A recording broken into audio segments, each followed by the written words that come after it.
August audience I would say. ரொம்ப rapt அட்டென்ஷனோட எல்லா ஸ்பீச்சையும் அவ்வளோ அழகாக கேட்டீங்க. I am so honoured to be addressing you today. And first of all, I thank Rotary Club of Dharmapuri for giving me this opportunity to participate in the installation ceremony. It was such a prestigious ceremony here, and I'm so honored to be a part of that ceremony. And உங்களுடைய ஆதரவுக்கும் உங்கள் சப்போர்ட்டுக்கும் என்னுடைய மனமார்ந்த நன்றி. நான் இந்த rotary club அவங்களுடைய அன்புக்கும் ஆதரவுக்கும் முதற்கண் என் நன்றியை நான் தெரிவித்துக் கொள்கின்றேன். எல்லோருக்கும் என்னுடைய மனமார்ந்த நன்றி. முதல்ல வந்து இருக்கக்கூடிய குழந்தைகள் குடும்பமாக நீங்கள் வந்திருக்கீங்க. இது ஒரு குடும்ப விழா. உங்கள் அனைவருக்கும் என்னுடைய மனமார்ந்த நன்றிகள். நான் பார்க்கும்போது நீங்கள் ஒரு வீடியோவில் போட்டிருந்தீங்க என்னென்ன நிகழ்ச்சிகள்லாம் ஏற்கனவே செய்திருந்தீர்கள் அப்படின்ட்டு. அதாவது பார்த்தீங்கன்னா நல்ல நிகழ்ச்சிகள். இரத்த தான முகாம் பற்றி நம்ம நிறைய கேள்விப்பட்டிருக்கோம், எல்லாருமே செய்வாங்க. ஆனால் புதுசாக நிறைய விஷயங்களை யோசிச்சு அவர்களுக்கு நலத்திட்ட உதவிகள், சர்ஜரிக்கு உதவி போன்ற எத்தனையோ விஷயங்களை செய்திருக்கிறீர்கள். அதற்கு முதற்கண் பாராட்டுகள். ஏன்னா யோசிச்சு அதெல்லாம் வந்து யாராவது யோசிச்சா சொல்லணும், ஒரு விஷனரி தான் யோசிக்க முடியும், இது தேவை அப்படின்னு சொல்லிட்டு யாராவது ஒரு பாத் செட் பண்ணியிருப்பாங்க. அது வழியாக நம்ம போகிறத விட புதுசாக ஏதாவது செய்யணும் அப்படின்றதுக்காக நிறைய நிகழ்ச்சிகளை செய்திருந்தீர்கள். அதற்கு வாழ்த்துக்கள். அதே போல் வரப்போகிற இந்த ஆண்டு 2026 27 அவர்கள் செய்திருக்கக்கூடிய அந்த ஏற்கனவே அந்த ரோட் மேப் போட்டிருக்கீங்க. நான் பார்க்கும்பொழுது பார்த்தீங்கன்னா இரத்த தான முகாம் மட்டும் இல்லை, ரோட் சேஃப்டிக்காக நிகழ்ச்சிகள் போன்ற எத்தனையோ புது நிகழ்ச்சிகள்லாம் போட்டிருந்தீங்க. அதெல்லாம் ரொம்ப ரொம்ப தேவை. இன்றைக்கி வந்து அதெல்லாம் சொல்லித்தர வேண்டியிருக்கு. ஏன்னா பள்ளிக்கூடத்துலலாம் முன்னாடி அதெல்லாம் சொல்லி கொடுத்துட்டு இருந்தாங்க. இப்போ பள்ளிக்கூடத்தில் பாடத்தை தவிர சொல்லிக் கொடுக்கறதுக்கு டைம் இல்லை. அதனால் இதையெல்லாம் நீங்கள் தான் சொல்லிக் கொடுக்குற மாதிரி இருக்குது. தாய்மார்கள்லாம் முன்னாடி சொல்லிக் கொடுப்பாங்க சில விஷயங்கள்லாம். அதுவே வந்து அவங்களுக்கும் நேரமின்மையால் அதெல்லாம் சொல்லிக் கொடுக்க முடியல. ஆனால் சில விஷயங்களை இந்த மாதிரி நீங்கள் ரோட்டேரியன்ஸ் நீங்கள் அதை ஒரு எடுத்து செய்கிறது வந்து மிகப்பெரிய விஷயம். அந்த சிபிஆர் அதெல்லாம் நான் பார்த்தேன். அதெல்லாம் வந்து தெரியல நிறைய பேருக்கு. ஏன்னா ஒரு பிரச்சனை வந்தால் அதை எப்படி சமாளிக்கிறது அப்படின்றதே அந்த அந்த அந்த விஷயத்தையே முதல்ல நம்ம பிள்ளைகளுக்கு கற்றுக் கொடுக்க வேண்டிய வேலை இருக்குது. ஏன்னா பிரச்சனை வந்தால் பயப்படுறதோ இல்லை விட்டு விலகி ஓடுறதோ அதுதான் முதல்ல செய்கிறாங்க. ஆனால் அந்த பிரச்சனை எப்படி ஃபேஸ் பண்ணுறது அப்படின்றது தான் முக்கியமான விஷயம். அதற்கு வந்து நம்ம பிள்ளைகளை அவங்கள வளர்த்து எடுக்கணும், அவங்களுக்கு அந்த விஷயத்தை நம்ம சொல்லி கொடுக்கணும். அதுக்காக நீங்கள் நிறைய விழிப்புணர்வு நிகழ்ச்சிகளை நடத்தவும் இருக்கிறீங்க. அது ரொம்ப முக்கியம். நம்ம ஒரு வேலையை செய்கிறத விட அவேர்னஸ் கொடுக்குறோம் பாருங்கள், அது ரொம்ப ரொம்ப முக்கியமான விஷயம். அதை நீங்கள் தொடர்ந்து செய்து கொண்டிருக்கிற ரோட்டரி கிளப் ஆஃப் தர்மபுரிக்கு என்னுடைய மனமார்ந்த வாழ்த்துக்களையும் பாராட்டுகளையும் தெரிவித்துக் கொள்கின்றேன். இன்றைக்கு பல்ஸ் போலியோ தினம் இன்னைக்கு ஃபஸ்ட்டு. ஆனால் அந்த பல்ஸ் போலியோ தினத்துக்கு வந்து முக்கியமான ஒரு காரணம் வந்து ரோட்டரி கிளப் தான். ஏன்னா அவங்களுடைய பங்களிப்பு இல்லைன்னா இந்தியாவில் அதை இந்த பல்ஸ் போலியோ தினத்தை கொண்டாடுவதோ இல்லை பல்ஸ் போலியோ தினத்துக்காக அந்த குழந்தைகளுக்கு டிராப்ஸ் கொடுக்கறதெல்லாம் பண்ணவே முடியாது. Government of India plus Rotary Club இரண்டுமே சேர்ந்து தான் இந்த இந்திய நாட்டில் அந்த போலியோ என்பதை ஒழித்து கட்டின ஒரு விஷயம். அது வந்து மிக மிக முக்கியமான விஷயம். இதில் என்னுடைய காலையில் கூட நான் சட்டமன்ற உறுப்பினர் என்பதனால என்னை கூப்பிட்டு அந்த போலியோ ட்ராப்ஸ் போடுங்க அப்படின்னு சொல்லி கூப்பிட்டாங்க. நான் போய் போட்டிருந்தேன். அப்பையும் ஒரு விஷயத்த சொல்ல வந்தேன். ஏன்னா 2004 2009 வரை பாட்டாளி மக்கள் கட்சியுடைய தலைவராக இருக்கக்கூடிய மருத்துவர் அன்புமணி ராமதாஸ் அவர்கள் சுகாதாரத்துறை அமைச்சராக இந்தியாவில் இருந்தாங்க. அப்போ தான் இந்த போலியோ கேம்பெயினை ரொம்ப வேகமாக கொண்டு வராங்க. அதற்கு முன்னாடியெல்லாம் பார்த்தீங்கன்னா ஹாஸ்பிட்டலில் நம்மளா போய் போடுறது தான். நம்மளா போயிட்டு யாருக்கெல்லாம் தேவைப்படுதோ இல்லைன்னா போடுவாங்க. ஆனால் இதை ஒரு கேம்பெயினாக கொண்டு வரணும், இந்தியா விட்டு போலியோ என்ற இந்த நோயை ஒழிக்க வேண்டும் என்பதற்காக மருத்துவர் அன்புமணி தான் இதுக்கு பயங்கரமாக தொடர்ந்து முயற்சி செய்து இதை வந்து ஒரு பல்ஸ் போலியோ இந்த நிகழ்ச்சிகளை நடத்தினாங்க. எனக்கு நல்லா ஞாபகம் இருக்குது. 2008 அவங்க சொல்லிட்டாங்க, இந்த வாட்டி இந்தியாவில் போலியோ இருக்காது, நாங்கள் வந்து ஃபுல்லாக விசாரிச்சுட்ருக்குறோம், இந்திய அரசாங்கத்தில் கண்டிப்பாக இருக்காது.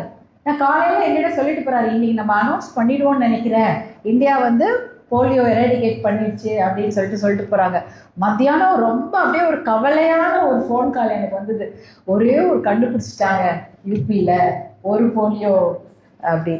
ஒரு போலியோ அட்டாக் ஆயிடுச்சு ஒரு குழந்தைக்கு. அப்போ ஒரே ஒரு கேஸ் இருந்தால் கூட இந்தியாவிலேருந்து போலியோ ஒழிக்கப்பட்டது என்று அந்த நம்ம மார்த்தட்டி கொள்ள முடியாது. அதனால் அப்போ வந்து அந்த அந்த வாய்ப்பு நமக்கு போயிடுச்சு. ஆனால் இந்த அவருடைய தொடர் முயற்சியால் 2014 இந்தியா வந்து போலியோ முழுக்க இந்தியாவை விட்டே ஒழிக்கப்பட்டது என்ற அந்த தகவல் கிடைச்சிது. அன்றைக்கி தான் நமக்கு ரொம்ப ரொம்ப சந்தோஷமான நாள். அந்த சமயம் மருத்துவர் அன்புமணிக்கு ரோட்டரி இன்டர்நேஷ்னலில் eradication of polio champion award கொடுத்தாங்க. Rotary international Dr. Anbumani Ramadas received the Polio Champion Award from Rotary International during that time. Yes, honorary membership also. அது எவ்வளோ பெரிய விஷயம் அப்படின்னு எங்களுக்கு அந்த சமயம் தான் தெரிஞ்சுது. ஏன்னா அந்த சமயம் அங்கே வெளிநாட்டிலேருந்து வந்து டெல்லியில் அந்த அவார்டு அவருக்கு கொடுக்குறாங்க. அந்த அவார்டு அதுக்கு முன்னாடி வாங்கியிருக்கக்கூடிய தலைவர்கள் யாருன்னு பார்த்தீங்கன்னா பில் கேட்ஸ் அவர்கள், பில் கிளின்டன் அவர்கள், ஜார்ஜ் புஷ் அவர்கள், டோனி பிளேர், அதாவது எல்லாருமே உலக தலைவர்கள். அதாவது யூகே, யுஎஸ்ஏ, அமெரிக்காவுடைய அந்த பிரசிடென்ட்ஸ், அதாவது தலைவர்களாக அதிபர்களாக பதவி வகித்தவங்க தான் வாங்கியிருக்காங்க. அதே போல் கோஃபி அன்னன் அவர் வந்து யுனைடெட் நேஷன்ஸுடைய தலைவராக இருந்தவர். அதே சமயம் அதற்கப்புறம் வந்து கோய்சுமின்னு சொல்லிட்டு நம்ம ஜப்பான் அவருடைய அதிபர். அந்த மாதிரி இப்படி உலக தலைவர்கள் வாங்கிய அந்த விருதை மருத்துவர் அன்புமணி ராமதாஸ் அவர்கள் இந்தியாவில் பெறுகிறார், ரோட்டரி இன்டர்நேஷ்னல் அவார்டு. இது வந்து ஒரு மிகப்பெரிய ஒரு அங்கீகாரம். இதெல்லாம் நீங்கள் சொன்ன மாதிரி rotary is encouraging the leaders to do more. அதுதான் இதுவரை நீங்கள் சொன்னீங்க இல்லையா, எப்போ தீதி சொன்னாங்க நம்ம வந்து என்கரேஜ்மெண்ட் கொடுக்கணும், அப்போ தான் நம்ம அதிகமாக செய்ய முடியும். அந்த மாதிரி ஒரு உற்சாகத்தையும் இன்னும் நிறைய செய்யணும், மக்களுக்கு இன்னும் நிறைய பணிகள் செய்ய வேண்டும் என்ற அந்த உற்சாகத்தை வந்து ரோட்டரி இன்டர்நேஷ்னல் கொடுத்தாங்க. அதற்கு எங்களுடைய மனமார்ந்த நன்றி இந்த நேரத்தில் இந்த மன்றத்தில் நான் தெரிவித்துக் கொள்கின்றேன். அதே போல் ரோட்டரி பார்த்தீங்கன்னா நாட் ஓன்லி போலியோ எராடிகேஷனில் மற்ற இத்தனை விஷயங்களையும் நீங்கள் செய்து கொண்டிருந்தாலும், குறிப்பாக இன்றைக்கி நான் பசுமை தாயகம் சார்பாக நான் வந்திருக்கிறதுனால எனக்கு என்ன ரொம்ப பிடிச்சிருந்ததுன்னா, இந்த ஏரி கரைகளை பலப்படுத்தும் அந்த நிகழ்ச்சிகளை நிறைய செய்கிறார்கள். ரோட்டரி இன்டர்நேஷ்னல் ரோட்டரி கிளப்ஸில் பார்த்தீங்கன்னா அந்த ஏரிகளை தூர்வாடுறதோ இல்லை சுத்தம் செய்வது, அந்த கரைகளை பலப்படுத்தி அதில் மரக்கன்றுகளை நடுவது போன்ற எத்தனையோ விஷயங்களை செய்கிறாங்க. அது வந்து ரொம்ப ரொம்ப முக்கியமான விஷயம்னா தண்ணீர் ரொம்ப முக்கியம். இந்தியாவை பொறுத்தவரை ஒரு விவசாய நாடு. நம்ம எத்தனை விதமான தொழிலதிபர்கள் நம்ம உருவானாலும் நம்மளுடைய அடிப்படை பார்த்தீங்கன்னா விவசாய குடும்பத்துலேருந்து தான் வந்திருக்கோம். எல்லாருமே ஒரு கிராமத்துலேருந்து ஒரு விவசாய குடும்பத்துலேருந்து வந்திருப்போம். மேடை கீழே இருக்கிற நீங்களும் அப்படி தான் இருந்திருப்பீங்க, மேடைக்கு மேலே இருக்கிற நாங்களும் அப்படி தான் இருந்திருப்போம். எல்லாருமே ஏதாவது ஒரு கிராமத்தில் விவசாய குடும்பத்துலேருந்து வந்திருப்போம். இந்தியாவில் பார்த்தீங்கன்னா 3 பேரில் 2 பேர் விவசாயம் தான் செய்கிறாங்க, சில விவசாயம் சார்ந்த தொழில் தான் செய்கிறாங்க. அதான் விவசாயத்துக்கு முன்னுரிமை கொடுக்கக்கூடிய நாடு இந்தியானா, தண்ணீருக்கும் அதே அளவுக்கு முன்னுரிமை கொடுக்கக்கூடிய நாடு தான் நம்ம இந்தியா. நம்ம பார்த்தீங்கன்னா ஏகப்பட்ட நதி ஓடுது. ஆனால் நம்ம தருமபுரி மாவட்டத்தை மட்டும் நம்ம எடுத்துக்கிட்டா பெரிய நதி எதுவுமே கிடையாது. ஆனால் நம்ம 2 நதியை பார்க்குறோம். நம்ம மாவட்டத்தில் ஓடுது தென்பெண்ணையாறு, காவிரி ஆறு, 2 நதி ஓடுது. ஆனால் அந்த தண்ணி நம்மளால் எடுத்து குடிக்கவும் முடியாது, அதை உபயோகப்படுத்தவும் முடியாது, விவசாயத்துக்கும் பயன்படுத்த முடியாது. இது வந்து ஒரு மிகப்பெரிய கஷ்டமான ஒரு விஷயம் பார்த்தீங்கன்னா. ஏன்னா இந்த நதியை இணைக்கிறதுக்கு எத்தனையோ திட்டங்களை போட்டுட்டாங்க, ஆனால் எந்த ஒரு திட்டத்தையும் நம்மளால் செயல்படுத்த முடியலன்னா அதுக்கு நிதி பற்றாக்குறை ரொம்ப ரொம்ப அதிகமாக இருக்கிறது. அதனால தான் வந்து கடலில் வீணாக போகுது பாருங்க, அந்த தண்ணியாவது கொடுங்கன்னு சொல்லிட்டு கேட்குறோம். உபரி நீர்னு ஒரு திட்டத்தை சொல்லிட்டு இருக்கிறாங்க. உங்கள் எல்லாருக்கும் தெரியும் உபரி நீர்னாலே என்ன, கடலில் வீணாக கலக்கக்கூடிய நீர். நம்ம நதி நீரை கேட்கவே இல்லை. நதி பக்கத்தில் ஓடுது, காவிரி ஓடுது, எல்லாம் அந்த தண்ணியை நம்ம கேட்கல. மழையில் பெய்யக்கூடிய தண்ணி, வீணாக கடலில் கலக்கக்கூடிய தண்ணி தான் எக்ஸஸ் வாட்டர். அந்த தண்ணியை எங்களுக்கு வேணும், அதை மட்டும் கொடுங்க, சேமித்து கொடுங்கன்னா நிறைய அணைகளை கட்ட வேண்டும். நம்ம தமிழ்நாட்டில் பார்த்தீங்கன்னா அணைகளே கட்டவே இல்லை. கிட்டத்தட்ட ஆங்கிலேயர் காலத்தில் கட்டின அணை ஒன்று இருக்குது, அது மேட்டூர் டேம். அதுவும் 1931 கட்டி 1936 கமிஷன் ஆயிருக்கு, அவ்வளோதான். அதற்கப்புறம் பெரிய அணைகள் எதுவுமே கிடையாது. ஆனால் அணைகள் கட்டி நாம் நீரை தேக்கி வைத்தாலே நம்முடைய விவசாயம் செழித்து விடும். அது ஒரு விஷயம். இப்போ பார்த்தீங்கன்னா மேகேதாட்டுன்னு சொல்லிட்டே இருக்காங்க. அது எங்க? அதுவும் நம்ம ஊர் தான், தர்மபுரி தான். தர்மபுரி பக்கத்தில் தானே இருக்குது மேகேதாட்டுன்றது, ஆடு தாண்டக்கூடிய அந்த இடம். அந்த மேகேதாட்டுல பார்த்தீங்கன்னா அங்கே பக்கத்துலேயே இருக்குது. அதாவது முன்னாடியாவது கர்நாடகாவில் அணை கட்டுறாங்க அப்படின்னா அந்த அணை பார்த்தீங்கன்னா கிட்டத்தட்ட 115 டிஎம்சி தண்ணி அவங்களே பிடிச்சி வச்சுக்குவாங்க. மேகேதாட்டு அணையை கட்டிட்டாங்கன்னா 185 டிஎம்சி தண்ணீரை அங்கே கர்நாடகாவில் சேமித்து வைத்துடுவார்கள். நமக்கு தண்ணி வராது, நமக்கு தண்ணி வேணும், குடிக்கிறதுக்கு கூட ஒரு ட்ராப் தண்ணி கிடையாது. இன்னைக்கு மேட்டூர் டேம்ல 40 டிஎம்சி தண்ணி தான் இருக்கு. அதை விவசாயத்துக்கு திறந்து விட முடியல. ஏன்னா நம்ம குடிக்கிறதுக்கு திடீர்னு தண்ணி இல்லைன்னா என்ன பண்ணுறது? எது இல்லாமல் கூட வாழ்ந்துடலாம், தண்ணி இல்லாமல் இருக்க முடியாதுன்றதுக்காக அந்த தண்ணியை திறந்து விடாமல் வச்சுருக்காங்க. ஜூன் 12 தண்ணியை திறந்து விட்டு விவசாயத்திற்கு அனுப்பி இருக்க வேண்டும். எப்போ எல்லா வருஷமும் அதான் நடந்திருக்கு. ஆனால் இந்த வருஷம் நம்மளால் திறக்க முடியலன்னா தண்ணி இல்லை. தண்ணி இல்லாததுனால அது குடி தண்ணீருக்காக நம்ம சேமித்து வைத்திருக்கிறோம். இது ஒரு மிகப்பெரிய ஒரு பயங்கரமான ஒரு விஷயம். இது என்னன்னா தர்மபுரி மாவட்டத்தை அதிகமாக பாதிக்கப்படக்கூடிய விஷயம். ஏன்னா ஏற்கனவே தர்மபுரி மாவட்டத்தில் தலைக்கு அரை குடம் தண்ணி தான் கிடைக்குது. ஒன்லி ஒரு குடம் தண்ணியை விட கம்மி குடம் தண்ணி தான் நம்ம ஒரு பர்சனுக்கு தர்மபுரியில் கிடைக்குது. யோசிச்சு பாருங்க. இப்போ அந்த மேகேதாட்டு கட்டிட்டாங்கன்னா அந்த ஒரு டிராப் தண்ணி கூட வரலன்னா அந்த ஒரு குடம் இல்லை அரை குடம் தண்ணி கூட கிடைக்காது நமக்கு. அது ரொம்ப ரொம்ப முக்கியமான விஷயம். ஏன்னா இது டைரெக்டாக நேரடியாக நாம் எல்லாம் அதில் பாதிக்கப்படுவோம். தர்மபுரியில் நம்ம வாழக்கூடிய அத்தனை பேரும் பாதிக்கப்படுவோம். ஏனென்றால் தண்ணி கிடைக்காம போயிடும். அதனால் ரொம்ப ரொம்ப கவனமாக இருக்க வேண்டும். மழைநீர் சேகரிப்பு பற்றிலாம் நம்ம பேசுகிறோன்னா மழை பெஞ்சாதானே, பெய்யும் போது அதை நாம் சேகரித்து வைத்துக் கொள்ள வேண்டும். அது ஒரு விஷயம். நம்ம ஊரில் மழை பெய்யுது. இன்ஃபேக்ட் பார்த்தீங்கன்னா தமிழ்நாட்டில் 950 மில்லிமீட்டர் நல்ல மழையே பெய்யுது. அதை நம்ம சேமித்து வச்சாலே நம்ம தமிழ்நாட்டில் தண்ணி பிரச்சனை வராது. ஆனால் சேமித்து வைக்கக்கூடிய இடங்கள் கிடையாது. இப்போ பாக்கம் தாங்கல்லாம் சொல்கிறோம் இல்லையா, அதெல்லாம் தண்ணீர் சேமித்து வைக்கக்கூடிய இடங்கள். ஏரியோ கண்மாயோ குளமோ சேமித்து வைக்கக்கூடிய இடங்கள் எல்லாமே இன்றைக்கு நிலங்களாகவோ வீடுகளாகவோ போயிடுச்சு. அதனால அங்கே தண்ணி சேமித்து வைக்க முடியாது. அதனால் இந்த மேகேதாட்டு அணையை அவங்க கட்டிட்டாங்கன்னா நமக்கு சுத்தமாக தண்ணி வராது. அது ரொம்ப விழிப்புணர்வாக இருக்கணும். அதற்கு நீங்கள்லாம் வெளியில் எல்லாருக்கும் அவேர்னஸ் சொல்லணும். வெளியில் எல்லாருக்கும் நீங்கள் போய் சொல்லுங்கள். ஏன்னா இப்போ ஜூன் 1 ஜூன் 4 வரைக்கும் மருத்துவர் அன்புமணி ஒரு நடைப்பயணம் சொல்லியிருக்காரு. ஏன்னா குடகு மலையில் தான் ஆரம்பிக்குது, வெஸ்டர்ன் காட்ஸில் ஆரம்பித்து நம்ம கிருஷ்ணகிரியில் என்ட்ரு ஆகுது நம்ம காவிரி. அது நம்ம தருமபுரி வருது, மேட்டூர் அணையை நிரப்புது, சேலம், அப்புறம் பார்த்தீங்கன்னா கரூர், பவானி, அப்புறம் திருச்சி, கொள்ளிடம், இதெல்லாம் போயிட்டு கடைசியாக பூம்புகாரில் முடியுது. இந்த ரோட் மேப்பில் தான் போகுது. அதை வழியாக தான் மருத்துவர் அன்புமணி நடைப்பயணம் மேற்கொள்கிறார். எதுக்கு? அவேர்னஸ்க்காக, விழிப்புணர்வு ஏற்படுத்தினால தான் நம்ம தண்ணியை சேமித்து நம்மளுடைய தமிழ்நாட்டில் நம்மளுடைய விவசாயத்தையும் காப்பாற்ற முடியும், குடிக்கிற தண்ணியும் காப்பாற்ற முடியும். இல்லைன்னா வேறு வழியே கிடையாது. இந்த விஷயங்களெல்லாம் தான் நம்ம எடுத்து சொல்லணும். நீங்களாம் படிச்சிருக்கிறீங்க, எத்தனையோ உங்களுக்கு அந்த சோஷியல் சர்வீஸ் இருந்து உங்களுடைய மனதிலையும் உடம்பிலையும் ஊறி இருக்குது. இந்த விஷயத்தை நீங்கள் எல்லாருக்கும் எடுத்து சொல்லுங்கள். நிறைய பேருக்கு தெரியாது. அப்போ இதுக்கு நீங்கள் உங்களுடைய ஆதரவெல்லாம் கண்டிப்பாக நீங்கள் கொடுக்கணும். நானும் சட்டமன்றத்தில் இதை பற்றி நான் பேசியிருப்பேன், நான் பேசினேன். நீங்கள் பார்த்துருப்பீங்க, மேகேதாட்டு தீர்மானத்துக்காக ஆதரவாக நாங்கள் குரல் வாக்கெடுப்பு நடக்கும்பொழுது இதை பற்றி நான் சொல்லியிருந்தேன். அதே போல் தருமபுரி மாவட்டத்துக்கு தேவையான காவிரி உபரிநீர் திட்டத்தை பற்றியும் நம்ம பேசியிருக்கிறோம். ஏற்கனவே இந்த விஷயத்தில் நாங்கள் நம்மளுடைய மாண்புமிகு முதலமைச்சர் அவர்கிட்ட நான் சொன்னேன். எங்கள் தருமபுரி மாவட்டத்துக்கு பாருங்கள், பனைமரமே காஞ்சி போயிருக்கும். பனைமரம் என்பது ஒரு டெசர்ட்டில் கூட இருந்துடும். அதாவது பாலைவனத்தில் கூட பனைமரம் பழச்சுக்குமா.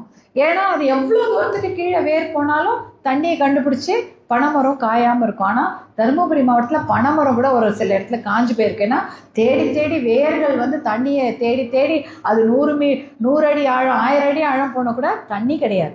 இந்த விஷயத்துக்காக நான் அவர்கிட்ட சொன்னேன், இந்த மாதிரி எங்களுக்கு தண்ணி கொடுங்க, வேறு எதுவுமே நாங்கள் கேட்கல. அடிப்படை உரிமை, குழாவை திறந்தால் தண்ணி வரணும், இல்லை எங்கள் கிணத்துல தண்ணி இருக்கணும், எதுவுமே கிடையாது அப்படின்னு கேட்டேன். உடனே அதை அவரும் தாய் உள்ளத்தோடு பரிசீலிக்கிறேன்னு சொல்லியிருக்கிறாரு. நான் மாண்புமிகு அமைச்சர், நீர்வளத்துறை அமைச்சர் அதுதான் போய் கேட்குறோம்.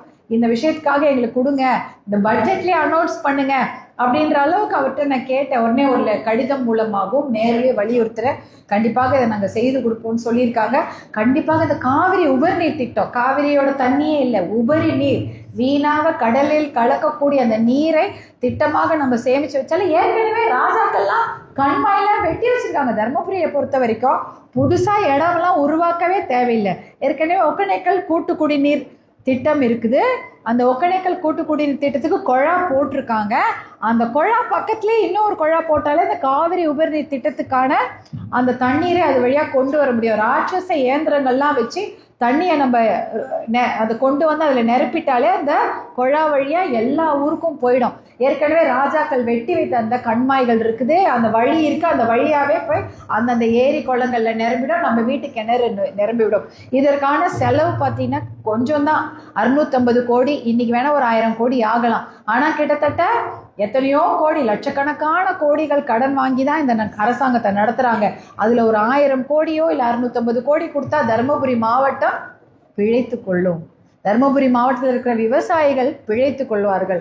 இதற்காக தான் இந்த திட்டத்தை போய் வலியுறுத்திக்கிட்டே இருக்கணும். ஒரு அமைச்சரை நேராக பார்த்து இதை நாங்கள் எடுத்து சொல்கிறோம், இதை இந்த பட்ஜெட் கூட்டத்தொடர் வரப்போகிறது, அதில் நீங்கள் அனௌன்ஸ் பண்ணுங்கன்னு. பார்க்கலாம், எனக்கு நம்பிக்கை இருக்குது அவங்களும் அதை பரிசீலனை பண்ணுவாங்க, கொண்டு வருவாங்கன்னு. இருந்தாலும் அதற்கான விஷயங்களை நாங்கள் முன்னெடுத்து சென்றிருக்கோம். அதே போல் தருமபுரி மாவட்டத்தில் பார்த்தீங்கன்னா இந்த சிப்காட் இருக்குது. சிப்காட் பார்த்தீங்கன்னா ஏற்கனவே தருமபுரி மாவட்டத்தில் சிப்காட்டை வந்து முதல்ல கொண்டு வந்த இடம் பார்த்தீங்கன்னா விவசாய நிலங்கள் இருக்கக்கூடிய இடம். அப்போ அந்த இடத்துல வேண்டான்னு சொல்லிட்டு இங்கே தடங்கம் பக்கத்தில் நம்ம நிலம் எடுத்துருக்குறாங்க. எல்லாமே புறம்போக்கு நிலங்கள் தான், யாருக்கும் பாதிப்பு இல்லாமல் அந்த நிலத்தை எடுத்துருக்குறாங்க. அப்படியே பட்டா நிலங்கள் எடுத்திருந்தாலும் அது விவசாயம் இல்லாத, விவசாயம் செய்யாத நிலங்களை 1800 ஏக்கர் நிலங்களை கையகப்படுத்தி இருக்கிறாங்க. கிட்டத்தட்ட 15 வருஷமாக இதுக்காக போராடின அப்புறம் தான் பாட்டாளி மக்கள் கட்சி எத்தனையோ போராட்டங்கள் செய்த பிறகுதான் அந்த சிப்காட் கொடுத்தாங்க. எதற்காக? இந்த தருமபுரி மாவட்டத்தில் தொழிலே கிடையாது. பாதி பேர் இந்த ஊர்லேயே வேலை செய்யல, வெளியூர்ல தான் இருக்கிறாங்க. தருமபுரியை பொறுத்த வரைக்கும் வெளியூர்ல வேலை செய்கிறாங்க. அவங்களுக்கு தொழிற்சாலை உருவாக்க வேண்டும். அதுக்கு பார்த்தீங்கன்னா இன்னைக்கு நான் போய் பார்த்தேன், ஆய்வு செய்யும்போது பார்த்தா நல்லா ரோடெல்லாம் நல்லா போட்டு வச்சிருக்காங்க. ஆனால் அது பத்தாது. தண்ணி இருந்தால் தானே நீங்கள் ஒரு இடத்துல போய் ஒரு தொழிற்சாலை அமைப்பீங்க. தண்ணி இல்லைன்னா தொழிற்சாலையெல்லாம் வைக்கவே முடியாது. அவங்க கேட்பாங்க, எனக்கு வாட்டர் ஃபெசிலிட்டி இல்லை, எலக்ட்ரிசிட்டி இல்லை, நான் எப்படி தொழிற்சாலை வைக்கிறதுன்னு கேட்பாங்க.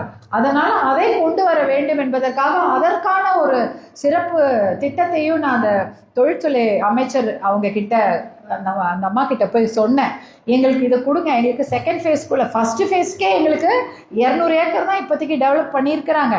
அதுக்கு வந்து மின்சாரம் வேணும். மின்சாரம் பார்த்தீங்கன்னா எங்கேயோ தூரத்தில் காட்டுறாங்க, ஒரு சப்ஸ்டேஷன் கூட கிடையாது. எப்படி வருவாங்க தொழில் முனைவோர்கள்? எத்தனையோ பேர் ரெடியாக இருக்காங்க. ஏன்னா கிருஷ்ணகிரியோ பெங்களூர் எல்லாம் சேச்சுரேட் ஆயிடுச்சு. தர்மபுரி தான் இன்னைக்கு ஹப். தர்மபுரியில் கண்டிப்பாக தொழிற்சாலை கொண்டு வர எல்லாரும் தயாராக இருக்காங்க. ஆனால் அதற்கான இன்ஃப்ராஸ்ட்ரக்சர், உள்கட்டமைப்பு வசதி இல்லை. அந்த விஷயத்தை அவங்க கிட்ட சொன்னேன். அன்றைக்கி நைட்டு 10:30 மணி வரைக்கும் நானும் அவங்கள இதை பற்றி தான் பேசிகிட்டு இருந்தோம். அவங்க ஃபோன் பண்ணுறாங்க, என்னம்மா 9 பேர் வந்து காசு கட்டியிருக்காங்க தொழிற்சாலை கொண்டு வரத்துக்கு. நான் சொன்ன 9 பேர் தொழிற்சாலை கொண்டு வரவங்க எல்லாமே 2 ஏக்கருக்கு தான் கட்டியிருக்காங்க. ஒரு 2 பேர் மட்டும் தான் 10 ஏக்கர் கட்டியிருக்காங்க. இப்போ 2 ஏக்கர்னா அதுக்கு சின்ன தொழிற்சாலை தான். அவங்க எப்படி இவ்வளோ பெரிய தூரத்துலேருந்து எலக்ட்ரிசிட்டியும் வாட்டரும் கொண்டு வருவாங்க? அதே நீங்கள் எங்களுக்கு கொடுக்க வேண்டும்னு கேட்டிருக்கேன். கண்டிப்பாக அதை நம்ம செய்து தரேன். சைட் விசிட் வரேன்னாங்க. சைட் விசிட் வரும்போது நீங்கள்லாம் வரணும். எத்தனையோ தொழில் முனைவோர் இங்கே இருக்கிறீங்க. சைட் விசிட் வரும்போது மினிஸ்டர் வரேன்னு இருக்காங்க. வந்தபோது நீங்கள்லாம் வாங்க, உங்களுடைய கோரிக்கைகள் அங்கே வைங்க. அப்போ தான் நமக்கு நம்ம நல்ல திட்டங்களை கொண்டு வர முடியும். அடுத்ததாக பார்த்தீங்கன்னா மொரப்பூர் ரயில்வே திட்டம் பற்றி சொல்லிட்டோம். அது 85 ஆண்டு கனவு. அப்படியே அந்த திட்டம் வந்து பாதியிலே நின்று போச்சு. இப்போ கொஞ்சம் செய்திருக்கிறாங்க. நான் வந்து தொடர் அழுத்தம் கொடுத்துட்டேன். நேராக போய் முதல் நாளே போய் எல்லா அமைச்சரையும் பார்த்துட்டேன். அப்போ வந்து நம்ம மாண்புமிகு அவை முன்னவர் அமைச்சர் செங்கோட்டையன் அண்ணா அவர்கள் வந்து உடனடியாக என்ன சொல்லிட்டார், அந்த சட்டமன்றத்திலே அறிவிச்சிட்டார், 3 தனியாகவே இதுக்கு தாசில்தார் நான் போட்டு அந்த நிலம் கையகப்படுத்த விஷயத்தை சீக்கிரம் பண்ணுறேன். ஏன்னா நீங்கள் ஒரு தாசில்தார் போட்டிங்கன்னா ஒரு இடத்த அவர் கையகம் பண்ணி அது 6 மாதம் ஆகிடும். அது வந்து பண்ணால் கூட பேப்பரில் அனௌன்ஸ் பண்ணிவிட்டு 6 மாதம் வெயிட் பண்ணணும். ஏன்னா அதுக்கு ஒரு டைம் ஃப்ரேம் இருக்குது. 6 மாதத்துக்கு அப்புறம் தான் கெசட்டில் வரும். கெசட்டில் வந்த அப்புறம் தான் அந்த நிலத்தை கையகப்படுத்தி பட்டா டிரான்ஸ்ஃபர் ஆகி ரயில்வே டிபார்ட்மெண்ட்டு கொடுப்பாங்க. இப்போ என்ன ஆயிடுச்சு, 3 தாசில்தார் போட்டதுனால சைமல்டேனியஸாக செய்யலாம். ஒருத்தர் போட்டால் என்ன பண்ணுவார், ஒரு இடத்த எடுப்பாங்க, 6 மாதம் ப்ளஸ் ஒரு 6 மாதம் 1 வருஷம் ஆகிடும். இன்னும் எடுத்து எடுப்பாங்க, இன்னும் ஒரு 6 மாதம், இன்னொரு 6 மாதம், இன்னும் 2 வருஷம், 3 வருஷங்கள் ஓடிட்டு இப்போ 3 பேர் அடுத்த